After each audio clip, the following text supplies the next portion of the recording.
Well, hello. It is Wednesday, January 27th, 2021. It's been a few days since I last recorded. And yeah, I actually don't know the last time I recorded. It was probably sometime last week, coming off of my sixth cycle of chemo. And I've just been noticing that, yeah, like accumulatively speaking, the week following chemo, but specifically like after I have my chemo treatment, or after my chemo treatment finishes, which is including the pump infusion that I have for 46 hours. Um, I have so that's days 1 through 3, and then days 4, 5, and 6, sometimes 7. I experience a lot of fatigue, and the fatigue is yeah, like really incredibly tiring. Like times I've experienced fatigue in the past. Um, yeah, it's a very unique feeling of just being so incredibly tired. And during 4 or 5 days, 4, 5, 6, and 7, there's not like a whole lot that like I feel like doing, or even can do. And I've had enough folks, whether it be my personal life or yeah, like doctors who tell me that it's because that's sort of the nature of chemotherapy. It is exhausting. It can be very, very exhausting, and it is very exhausting. And so there's a part of me in my brain that's like, maybe there's something that I'm missing here. Maybe I could be doing something differently that can help me with my energy. But no, it's just chemo, and that's what's happening. Um, so this is the situation that's going on with my hair. I decided to cut it to this extent, so that's what's happening. I'm actually like it's sort of like the quarantine home haircut situation. But it's actually I'm pretty pleased with it, and it feels good. I think what I did sort of intermittent in between the hair, before I started losing hair. When I started losing hair, I shaved off a lot of it at the side, but I kept some length at the front. But that also was falling out, and that was annoying. So I decided to just go pretty short, but like some like length, a little bit of length at the top. So this is what's happening. So this is sort of like the current look, and happy for it. Actually, I'm pretty pleased with it. And we have a visitor. Hello, hello. Look at this. Look. There was 3 of these folks sort of like walking around, that cohabitate with us. This is, I think, the first. This is the first appearance of one. Hello. Oh, I don't know what she's doing, and I'm a little bit concerned because you're sitting on my bile bag, and she has claws, and bile bags and claws probably don't go together. But here she is. Okay, I'll make it quick since I'll make this quick since I'm feeling a little bit distracted now.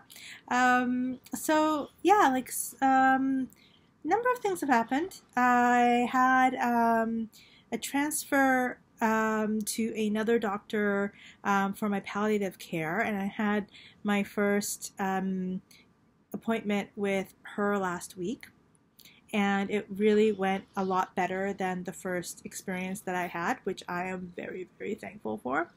And yeah, that was really great, and I had a better sense of like what palliative how being in touch with somebody in the palliative department and having their support could help me through just symptom management and that kind of stuff.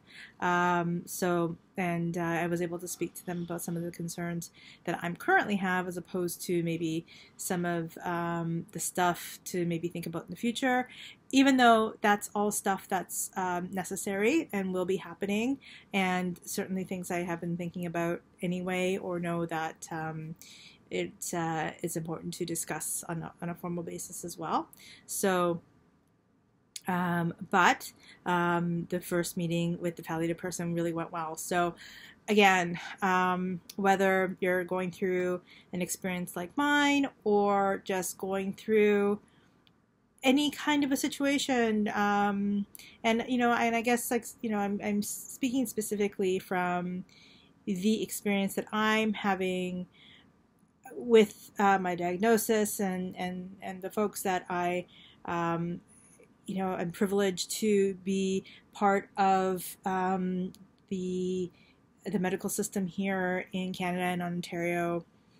But and I know that different people living in different places will have their own experience of healthcare and access and all that kind of stuff. But the self-advocacy piece, this knowing what feels good for you and assembling the team that you need for yourself is so important. And if you have choices that you can make and asking the questions that you need to ask, I think it's really important to be able to do it, and to request changes if you need it, request whatever it is that is possible. And if it makes sense for you, I think, it's an important thing to think about, because, the one thing that I keep thinking about is if the palliative experience, and if the person that is my point person, or the person who is in charge of my care for palliative, if that's something that didn't feel good for me, I just, that isn't something that I could have been able to resolve or address in some way. I think that it would have been a rough go. So self-advocacy, and just asking questions, and not having reservations about that is so important. And so that's one thing that is good news. And the other piece of news that actually came out of that particular appointment, because as if you've been following along with my story, you may know that I have a externally draining, I think it's called the PTC port. It's a tube that drains bile into an external bag, and it was something that was necessary for me to get my bilirubin number under control. So the reason why I was jaundiced was because I had excess bile in my body that it wasn't able to process, and the way in which I was able to get that number down, or we were able to get the number down, is to have this procedure done where there was this external, it needed to externally drain. That external drain I still have, and it's not ideal. It's not the worst thing in the world. It's not nowhere near the worst thing in the world, but it's also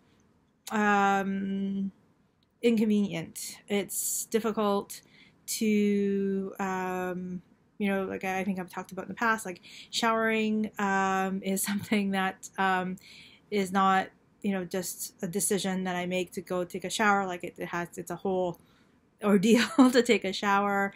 And there's been some more leakage, I think, around the insertion site than in the past, and therefore there is like sensitivity around the skin and all these kinds of things. And on top of all of that, I don't know, like, out of like so many doctors that I am, that's part of my circle of care, I don't know, or there isn't anyone assigned to actually be caring for this thing. So anytime I have a question about this drain, or the fact that there's irritation around, or the insertion site, or the fact that there's more leakage, like that kind of stuff.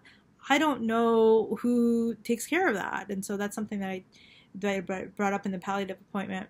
And the most I think sort of prioritized question that I have around it is it possible to do something about it? Is it possible that I don't have to have this external drain? And so the palliative folks had made some inquiries, and I have a procedure coming up on February 10th. That will see whether or not it's possible to stent, from this, like however it's been working to this point. So in the same way, but for it to be able to drain internally as opposed to externally, and there's some kind of my understanding is that a stent needs to be placed in order for that to be possible.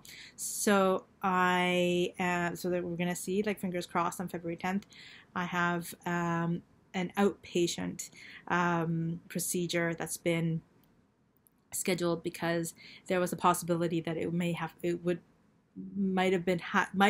had to have been inpatient, which means that I would have had to stay in the hospital, and I don't think anyone wanted that, and I certainly didn't. So and it turns out that I don't have to. So that's another piece of good news. Outside of that, I just been taking it easy. Like I mentioned, it's like every other week I feel okay. So last week I started my chemo on Saturday to Saturday, pretty much, like, just tired, just incredibly tired. And then I started to kind of have the uptick in energy, and this week, and even now, today's Wednesday, feeling pretty good. And for the next couple of days, I get to feel hopefully pretty good. And by the time it's like Saturday rolls around, I have another thing of chemo, and then sort of starts again. So a week of tough fatigue, a week of feeling okay is sort of how it's gone. Hopefully that continues for a while. And that's what's been happening. I have been eating up a storm, and it's almost like there's a part of my brain that's like, you know how sometimes, like, there's sort of, I don't know, like a party game or whatever, like people will, you know, have a conversation around, like, what's your last meal, like if you had to choose your last meal, what would it be, you know? And there's a part of my brain that's like, you know, you're able to eat these things now, and, you know, and if you're able to eat, like, you know, the things that you want, like, what are the things that you want to eat? And it's almost like that question is asked, like I'm asking myself, or there's a constant asking of that question in my brain, just on an ongoing basis, and I just keep choosing the kinds of foods that I would just like to be eating all the time. And on one hand, my pancreatic cancer it's a you know, gastrointestinal cancer, and a lot of what happens for folks with a GI cancer, and certainly pancreatic, is that there is, like, a lot of loss in weight. And I did lose, you know, quite a bit of weight because I shot up last year during the whole pandemic situation, and then around the time that I was jaundiced and all that kind of stuff, like, I just, you know, kind of lost a bunch of weight. And since the holidays, has been just sort of like eating up a storm and kind of, like, you know, gaining weight. And so I've been a little bit yo-yoing the last little while, but also feeling, you know, again, like, pretty good on the off or the recovery weeks, or I don't know, I maybe should name it or something like that. So, you know, I think that's, you know, like, gaining weight and stuff like that is always something that feels a bit iffy for me, but at the same time, it's not, it's good that I'm able to, I think, gain weight instead of, like, losing. I think that there's more of a concern when it's going the other way. So so it's almost like, for the time being, since I'm doing pretty well, kind of taking advantage of where I'm at and my ability to be able to eat the kinds of things that I want to be eating. Not everything, but I'm indulging, and maybe I need to kind of reel that back. So that's where I am. Anyway, I know my mom is going to be actually giving me a call in the next little while, so I'll get off before she calls. But I hope everybody out there is taking care. Yeah, I mean, the vaccine rollouts and all that kind of stuff's going on, and still in terms of where I am, there's some questions. There's still a lot of questions about like when the vaccines will be more widely available, or to folks who are in sort of situations like myself.